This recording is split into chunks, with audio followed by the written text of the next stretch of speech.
good evening.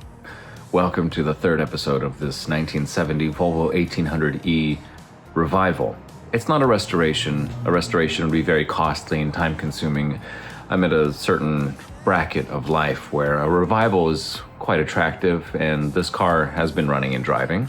As you saw briefly in the first episode, and then episode 2, I started to dive into it a little bit, get a sense of what it needs. Episode 3 will be different from how the rest of the series is going to go, because the rest of the series I want to break down into segments of sections of the car. The cooling system, the fuel injection / engine mechanicals will be together, the braking system, steering and suspension, body, and anything interior.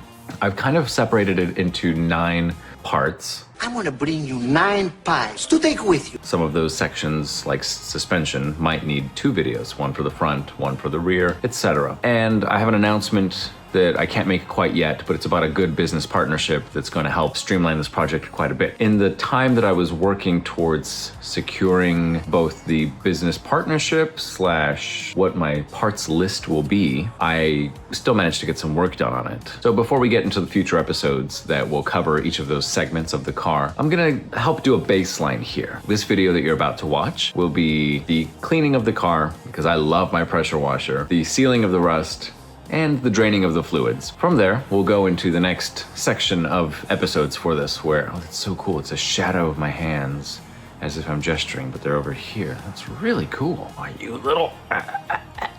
So from here, I will go into setting a great baseline for a car that's been washed, prepped, ready for system components to be replaced. And then we will have a driving car shortly. There's a lot of information coming up, gonna be a lot of fun content, and it takes a lot of effort to do this. I'm doing it full time now that I'm on a bit of a holiday break with acting stuff, and things are kind of slow through February. Of course, that could change at any moment, but that's the career we signed up for. And while this is a lot of effort on my part, I do want to express a big thank you to everyone who is on Patreon, everyone who has donated, Alan on PayPal, thank you, Alan, and anyone who is watching this video. If you just give it a like, thumbs up, hit subscribe, that'll help out, keep the momentum going on this channel. And the more momentum, the more videos I can make, because sometimes it reaches a point where viewership is low, and then I'm struggling to justify the 20 hours of editing a single video. Yes, we have artificial intelligence that can do fun effects, but can it make engaging content? Can it do something for us? I'm gonna start monologuing here, and that's not really the point of this video. So anyway, welcome to episode 3. Let's get on with it.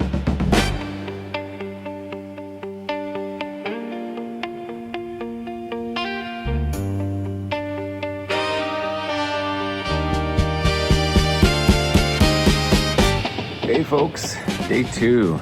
I'm removing the fluids from the car. We're starting with the coolant, working our way to the oil. The coolant coming out of here is actually in pretty good shape. I'm seeing what looks like oil swirls. That might just be from running along the hoses, which are all covered in oil. Radiator hoses are in pretty rough shape. Here's the bottom one. This is where it goes into the water pump. This is the side into the radiator. And you can see it's starting to swell from the oil that soaks into the rubber and made it very easy to remove. What also makes these easy to remove is that the radiator is all brass, so the fixtures are pretty strong. It's just old, it's crispy, looks like a little bit of rust in there. And the brand is Waller. It's California, it doesn't freeze, so you could do something, but it does get warm in the summers, and if you're sitting in traffic, thankfully this has a 5-blade fan. It might be enough to pull air through. That radiator, some of the cores are a little questionable, but it's the same part number as a later Amazon. You can also see that the top of the shroud has been eaten up by the fan, and that's because the wires used to attach this hose, here, there, and that's the hose for the expansion tank. They put weight on it, and there's nothing supporting the middle of the shroud, so it sagged until it scraped just enough to shave through the plastic. Eventually that would have gotten pretty bad as it ate through the hose. Yikes. Glad I caught it, but you know, a replacement fan shroud is pretty expensive. Maybe I can patch it in a way that looks nice, original, and then find a better hose routing for this expansion tank hose. I'm gonna reference old photos to see exactly how they routed that hose, because this is clearly not the solution. Last night, as I was editing the video for episode 2, I put together a list of parts to buy for this car. It's gonna keep growing. My budget is about $2,000 for parts. And a lot of that's gonna be spent on just maintenance items. Look at the brake master cylinder. It's got a lot of rust from just years of leakage, and those are available new, thankfully, from vp-autoparts. vp-autoparts has everything. And, you know, anytime you're doing a revival, a lot of you know this, but we'll just cover it briefly for those who may be new to classic car renovations and restorations and revivals. You want to just do the rubber pieces first. The cooling system as a whole, the water pump's probably pretty grimy in there. Once I get the belt off, I can tell you how it feels. I'll get a feel for the bearing by just spinning the fan. Let's look inside. Nothing too bad as far as barnacles go.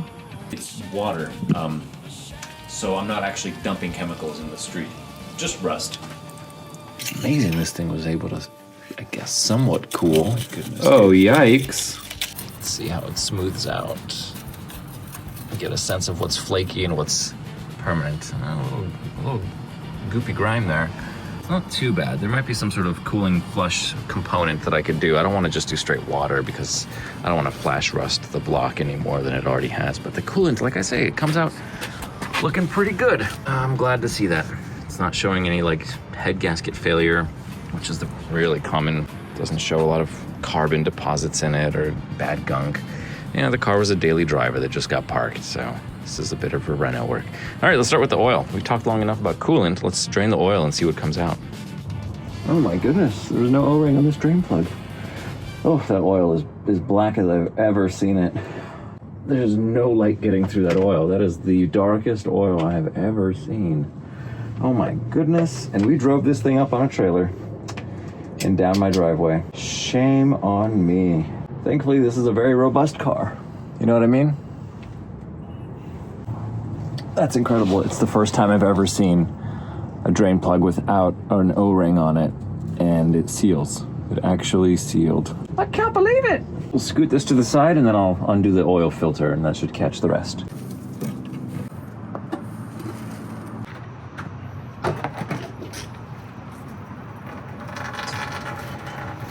The gasoline is not expired.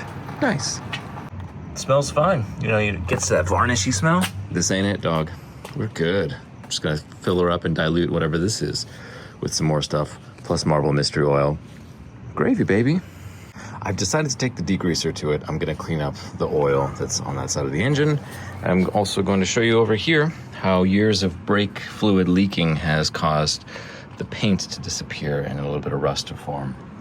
Brake fluid is really harsh on paint, especially when left untreated. So have a look. You see the control arm is rusty. All of this here. It's not through the surface because California is nice and dry, but definitely something I want to cover up. What is this? This is a drain hose, so that feeds to the rust contribution over there. Thanks very much, heater system. I think that's a drain hose for the cowl actually right there. You know, it is what it is. To make the most of my degreaser, I need to protect a few components. I can unplug the spark plug wires and leave the spark plugs in place. They're pretty water resistant, but I want to protect the wiring and the distributor. So I'm going to remove the cap and wires. I'll keep the wires intact, and I'm going to wrap the distributor in a plastic bag. I'm very pleasantly surprised to see that I have an electronic distributor set up. The spring advance is still working, but there's a lot of rust powder in there. Something is drying out. Look at the inside of the cap. There are scoring marks all around, a little bit of rust powder. Pretty worn, but it works, it's functioning. And here's our box. Allison Ignition Systems, XR700 from Monrovia. Oh, it's a local company, cool. There's a purple wire that probably goes into the tachometer. And then these two are the Volvo wires. There's probably more than two in there, but those are for the D-jet system to know when to fire the injectors based on the rotation of our firing order. So I will be very careful with that one. And I won't rotate the distributor.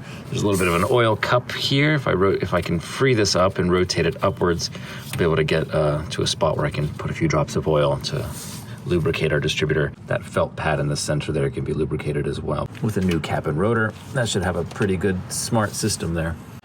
I had half a can of degreaser available to me, so let's get degreasing.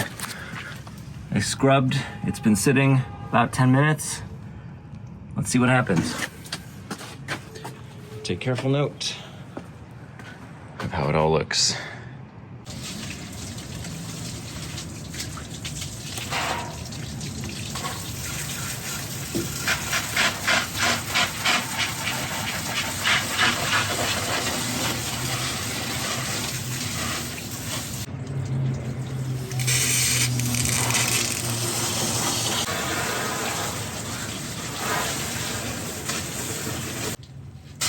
Good news.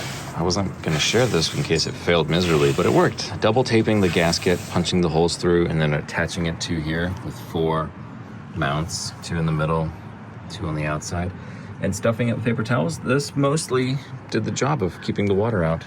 So all my paper's dry. That means that the inside of my cylinder intake and exhaust ports are clear. So I am good to go for getting in there with something more, I don't know, safe for the engine, so I don't drop any water, seize up my valves, or rust the top of my cylinder walls, all that stuff. The only downside to this whole thing is this sad little sticker up top is starting to peel. I'm sure that there's a reproduction available, but I like that it's original, so. Otherwise, things are looking good. It cleaned up nicely. Look at that, you can see the top of the steering box, and a lot more color on this side of the engine. Cool, cool, cool. This side, not so much, because it looks like many hot baked layers of oil, or perhaps the paint's gone a little bit. And so we're looking at just like blackened cast iron. I don't have compressed air right now, so I'm gonna use some brake cleaner to get water out of some sensitive areas. And that'll force it out. It'll dry nicely. We should be good to go. Woo! There's a spark every like 5 seconds. You see it?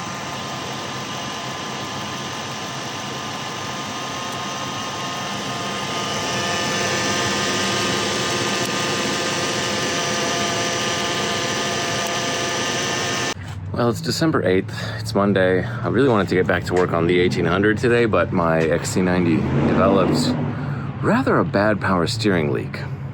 Pentosyn CHF11S, every Volvo in the P2 chassis, like 2001 onwards, I think, was using this green stuff. It's 44 bucks locally, 26 from FCP Euro, and I'm probably gonna end up going some other route.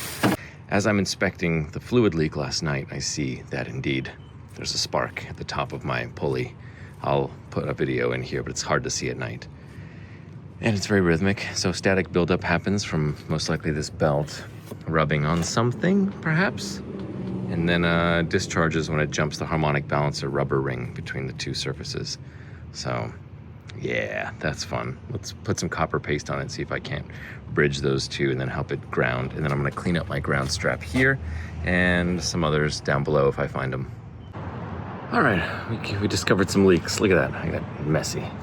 Let me show you what I found.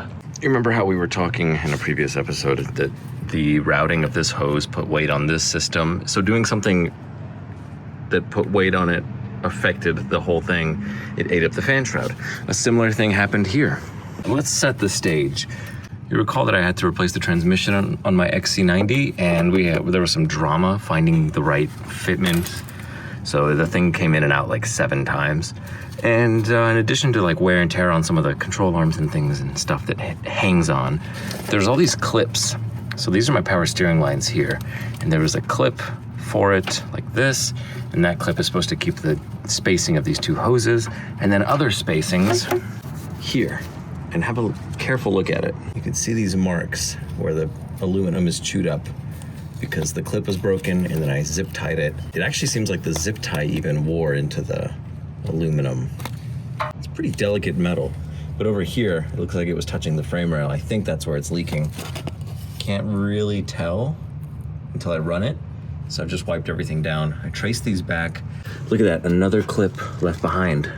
This brake line is just resting on this metal because this clip wasn't attached properly, and all that clip needs to do like that. So that could have been a problem. The same exact thing on this clip here. All these little bits and bobs, you know, because stuff rubs and it vibrates, and it's very dense under here to make room for a V8. It needs to be replaced. Now, I'll try to show you the sparking.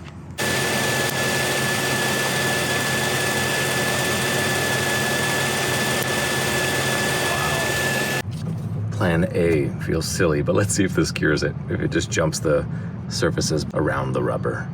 Yeah, that seemed to do the trick. All right, moving on. Plan B was gonna be condition the belts, clean up the grounds. Listen, I don't wanna spend too much time on this. It's the next day, and I just wanna finish it so I can get back to the 1800 work. But this is the power steering hose that was leaking. So I ended up, deciding that instead of paying the $500. This might just get me going for a couple more years, but $500 would be like the hose from the rack, which requires removing the high pressure line as well and the 2 O-rings. That's a lot more connections to open. I figured if I'm gonna have to do that, I may as well try this ahead of that. P-clamps come in the replacement kit, but I've insulated it and then added a second layer of insulation here. Everything's nice and tight. I just couldn't get screws in there, so the zip ties are holding the P-clamps in place. And now we check for leaks.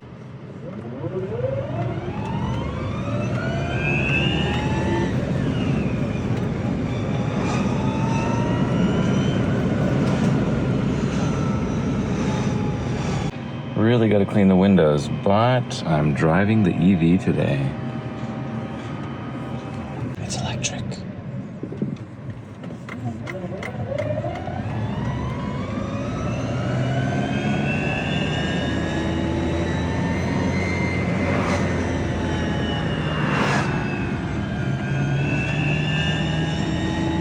It's Wednesday. With the XC90 out of the way, I have space to work again on the 1800. So today, it's time to triage. I'm gonna pull the wheels off and see what exactly the situation is under here. I know we have one new brake caliper, but what's going on over there? And why is this thing so funky and aftermarket?